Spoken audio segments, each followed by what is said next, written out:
Pernahkah kamu merasakan dunia yang tiba-tiba jungkir balik? Sekutu yang dulu melindungimu, kini berdiri di seberang, siap menusukmu dengan tatapan dingin. Begitulah yang dirasakan Israel hari ini. Australia, ya, negeri kanguru yang jauh di selatan, negeri biru dengan padang pasir merah, tiba-tiba jadi headline global. Bukan karena olahraga, bukan karena konser, tapi karena sebuah keputusan politik yang menusuk jantung Tel Aviv. Agustus tahun 2025, Perdana Menteri Anthony Albanese berdiri di depan parlemen Canberra. Suaranya tenang, tapi kata-katanya bagai bom. Australia akan mengakui Palestina sebagai negara berdaulat. Kalimat itu terdengar sederhana, tapi efeknya, laksana meteor jatuh di meja politik dunia. Bayangkan, puluhan tahun Australia berdiri di barisan barat. Ikut Amerika, ikut Inggris. Diam saat Israel menembak, ikut mengecam saat Palestina melawan. Dan tiba-tiba, mereka balik arah. Kenapa? Karena rakyat Australia muak. Karena dunia sudah terlalu banyak melihat darah. Kamera tak bisa lagi dibungkam. Gambar bayi Gaza kurus, menangis tanpa air mata karena dehidrasi. Perawat yang menggendong tubuh kecil tak bernyawa. Rumah sakit Al-Shifa rata tanah. Ledakan demi ledakan, dan setiap ledakan melahirkan 1000 amarah baru. Dan rakyat Australia turun ke jalan. Sydney, Melbourne, Brisbane. Ribuan orang, dari mahasiswa sampai ibu-ibu, teriakannya menembus udara. Justice for Palestine. Stop the killing. Bendera Palestina berkibar di depan gedung parlemen Canberra. Suaranya terlalu besar untuk diabaikan. Politisi mulai merasa panas. Dan akhirnya, Anthony Albanese harus memilih, diam dan jadi pecundang, atau berani dan membuat sejarah. Dia memilih yang kedua. Begitu kata itu keluar, Israel meledak. Netanyahu marah. Dia berdiri di podium, wajahnya merah, suaranya bergetar. Australia telah menyerah pada teroris. Ini pengkhianatan. Dia mengira dunia akan ikut menertawakan Canberra. Tapi kenyataannya, justru hinaan itu memantul balik. Menlu Penny Wong, dengan wajah tenang, menjawab dingin. Kami tidak tunduk pada tekanan. Kami memilih keadilan. Boom! Tamparan yang terdengar sampai ke Yerusalem. Dunia pun menoleh. Sekutu lama Israel mulai saling pandang. Ada retakan, ada getaran, dan Israel, untuk pertama kalinya, terlihat sendirian. Australia tidak tiba-tiba saja berubah pikiran. Ada bara yang membara jauh sebelum pengumuman itu. Ingat, Australia selalu ikut arus barat. Tahun 1948, mereka termasuk negara awal yang mendukung berdirinya Israel. Setiap kali konflik meletus, Canberra selalu di barisan pendukung Tel Aviv. Bahkan di forum PBB, suara Australia hampir selalu sejalan dengan Washington. Tapi Perang Gaza tahun 2023 sampai tahun 2024 adalah titik balik. Tidak ada sensor yang bisa menutupi darah di layar.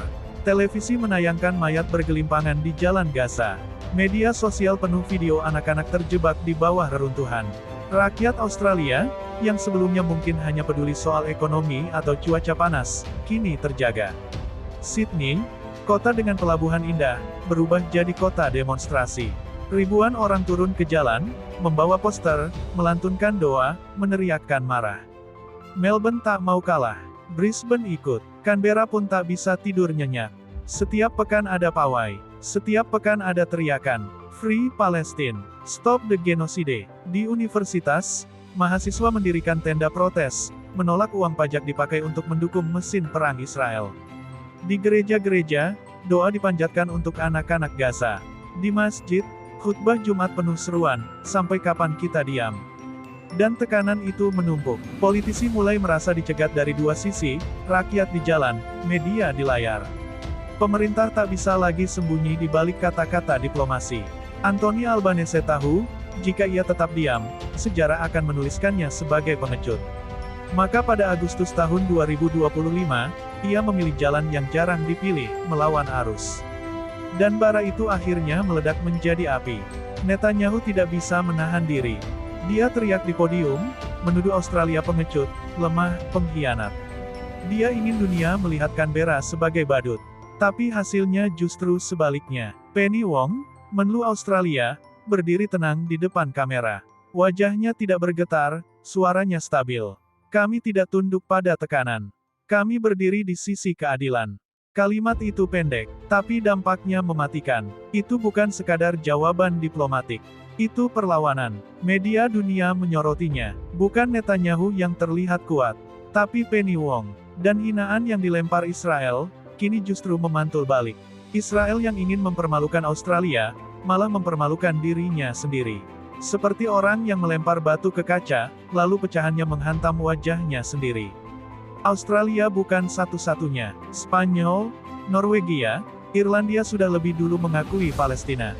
Tapi begitu Australia ikut, barisan Barat mulai retak. Karena Australia bukan negara kecil. Dia sekutu dekat Amerika, anggota aliansi Five Eyes. Jika Australia berani melawan arus, siapa lagi yang akan menyusul? Eropa mulai ragu. Prancis dan Jerman diam-diam membicarakan langkah serupa. Kanada, Jepang, dunia menunggu. Dan Israel mulai merasa terisolasi. Dulu, mereka punya barisan teman yang panjang. Kini, satu persatu, teman itu menoleh ke arah lain. Mesir, negeri yang sering jadi mediator, kini berubah nada. Presiden Abdel Fattah el-Sisi bicara lantang di Forum Arab. Ini bukan perang melawan Hamas. Ini pembantaian terhadap rakyat Palestina. Kata pembantaian keluar dari mulut seorang presiden Arab yang biasanya berhati-hati. Dan dunia Arab pun bersorak. Perbatasan Rafah jadi simbol. Truk bantuan menumpuk, ditahan. Anak-anak Gaza mati kelaparan di balik pagar. Mesir dituduh ikut bersalah. Sisi tahu, ia harus bicara. Jika tidak, rakyatnya akan menganggap Mesir pengecut.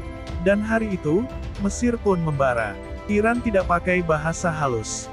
Teheran terang-terangan berjanji, Israel akan menanggung akibatnya. Media Iran dipenuhi ancaman. Foto rudal, parade militer, janji pembalasan. Bagi Teheran, pengakuan Australia hanyalah bahan bakar baru. Iran tidak butuh alasan untuk membenci Israel. Tapi kini, dunia seakan memberi panggung. Dan mereka menyalakan api. Washington mulai gelisah. Gedung Putih dihantam demonstrasi mahasiswa. Bendera Palestina berkibar di depan Capitol Hill. Anggota Kongres Demokrat menekan Presiden. Beberapa senator Republik pun mulai berkata, kita tidak bisa lagi mendukung pembantaian. AS terjepit, tetap bela Israel, atau dengar suara rakyatnya sendiri. Skenario gila, atau masa depan yang sudah datang. Israel terbiasa jadi korban yang dibela. Kini, mereka jadi penyerang yang ditinggalkan. Australia jadi pemicu domino. Bayangkan jika Kanada ikut, Jepang, bahkan Amerika, peta dunia akan terbalik, dan Tel Aviv tersisa sendirian di panggung. Tapi tunggu, apa benar ini tentang Palestina? Atau, ini sebenarnya tentang reputasi negara-negara Barat yang sudah muak menanggung dosa Israel? Bukan semata soal Gaza, tapi soal dunia yang tidak mau lagi disebut munafik. Pengakuan Palestina hanyalah cermin. Dan di cermin itu, Barat melihat wajahnya sendiri. Dan wajah itu, memalukan. Australia memicu gelombang. Mesir dan Iran siap di ujung barisan. Amerika terjepit di tengah. Dunia menunggu, menahan napas. Karena mungkin, akhir Israel bukan dengan bom atau roket, tapi dengan isolasi. Dengan dunia yang berpaling. Dan itu, akhir yang paling mematikan.